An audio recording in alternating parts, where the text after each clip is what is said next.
Ever wonder what it would feel like to step into an oven? Welcome to Death Valley, California. Temperatures here can climb to a scorching 54 degrees Celsius, which is as cozy as the internal temperature of a steak. In Death Valley, it's so hot you could fry an egg without a stove. But how soon would you get fried yourself?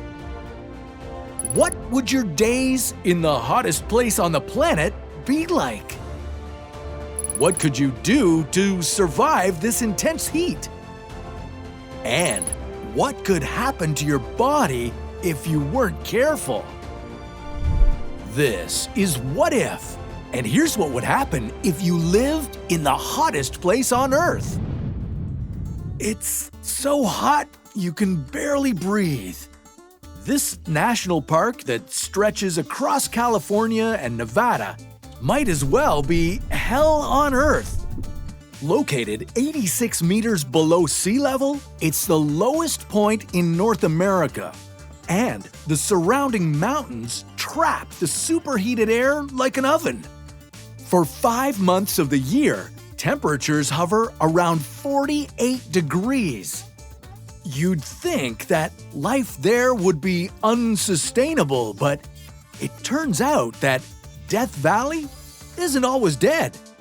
It comes to life in the spring as colorful wildflowers bloom and the temporary lakes fill the lowlands. And besides the tourists visiting the park, around 500 people live there all the time. So pack your bags. You're moving to the scorching hot desert to join them. Life in Death Valley would be very different from anything you may be used to. Not just because of the heat, but because it's quite a commute to, well, anywhere. The nearest high school and shopping center is an hour away. It's a 2-hour drive to the closest major city, and there are no doctors, dentists, or restaurants around. Despite this, or because of this, there's a tight community in Death Valley. In the Cow Creek complex, residents of its 80 units share a gym, a playground, and a library. And since they don't get many visitors during the hottest times of the year, they end up spending a lot of time together. Though there isn't much of an entertainment scene in Death Valley, there's a lot to see outdoors. I mean, after all, we're talking about a national park. You could listen to the tiny pops and pings of billions of salt crystals bursting apart in the heat.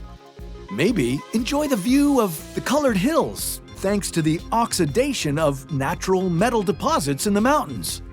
You could swim in a water-filled cavern, and if you're lucky, you could even catch a devil's hole pupfish, a rare fish that can withstand the hot water. Life in Death Valley doesn't sound so bad. Except for that, it would take some adjusting to the heat. When our body temperature reaches 41.7 degrees, it can become life-threatening.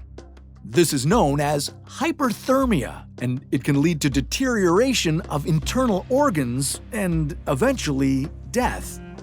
In the climate extremes of your new home, you could easily heat up to the point of hyperthermia. Your best bet would be to take it slow. First, don't forget the sunglasses, as the salt-covered basin can be blinding under the sunlight. Make sure you always have sunscreen and protective clothing, and avoid staying outside in the warmer hours, usually from 4 to 5:30 p.m. If you don't want to die of hyperthermia, you should prepare before you even set foot in the desert. Your ability to survive in a hot climate is largely determined by your body shape and size. That's because heat is a byproduct of cell metabolism. So, larger animals with larger bodies and more cells typically produce more heat. Dropping a few kilos or pounds might be a good idea to adjust faster.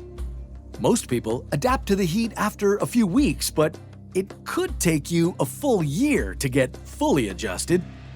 At this point, you'd have a lower core temperature and your blood vessels would increase blood flow to your skin.